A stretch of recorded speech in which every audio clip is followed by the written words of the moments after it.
Hi guys, Scotty here with another DBZ Dokkan Battle video for you.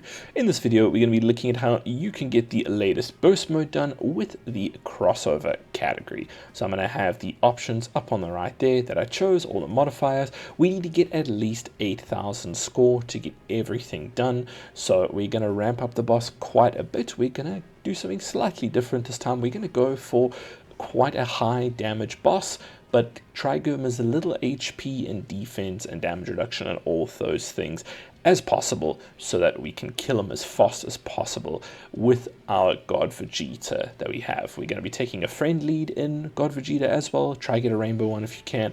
And we're going to be taking our own one in. If you don't have him, this is going to be a little bit difficult. There isn't really a great crossover lead besides the Xeno Vegeto that you could take, the physical one. I don't know how well he would do with these modifiers though.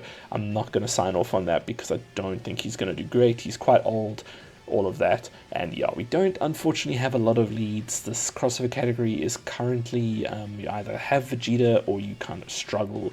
So yeah, hopefully you do have him, so you get crossover done.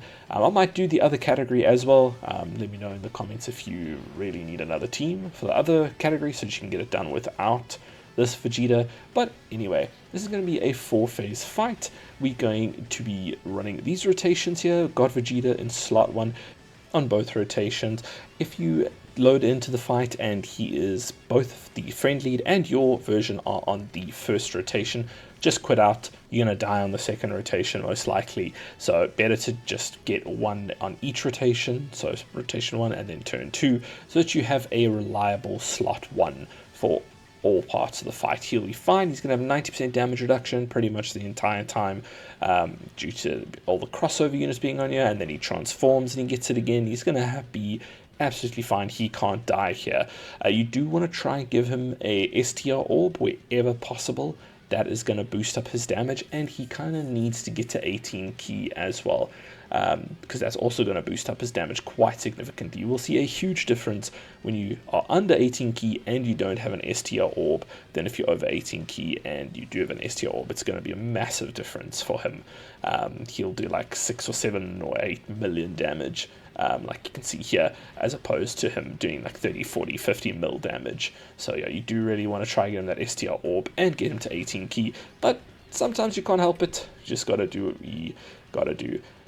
Now, once you have these rotations set up and you've got Vegeta in slot 1 on both rotations, you are pretty much good to go. Just activate actives when they come up, transform him immediately as soon as possible. He should be wiping the floor with this boss, shouldn't be too much of an issue.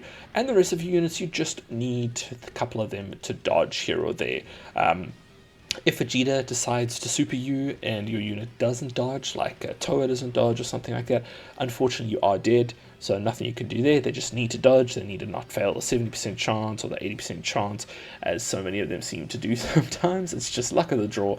But yeah, that is just part of it, and you'll just have to hopefully get the dodge. So it might take 1 or 2 tries.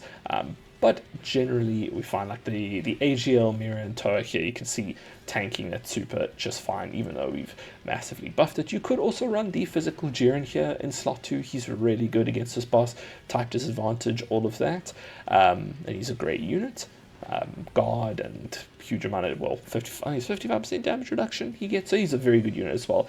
This Demigra is a very, very good unit, especially because you can get his giant form as well, and that is awesome. He does a huge amount of damage as well, just as his base form. You'll see him doing 35, 40 million. All my units you can see are rainbowed. I have been playing for a while, so I've got all the crossover category units rainbowed now, especially since we've got those stones.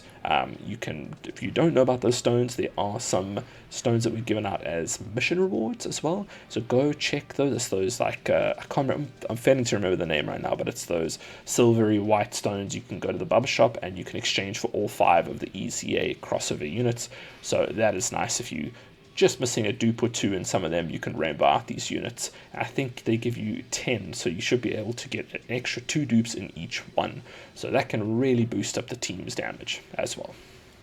But yeah, that is pretty much it from me. I'm going to leave you with the rest of the fight if you want to follow along as well, but not too much more to say. The fight's not too gimmicky. It's actually pretty easy once you get into the swing of things, and yeah, hopefully don't miss too many dodges. But yeah, thank you so much for watching, and I will check you guys in the next one. Cheers.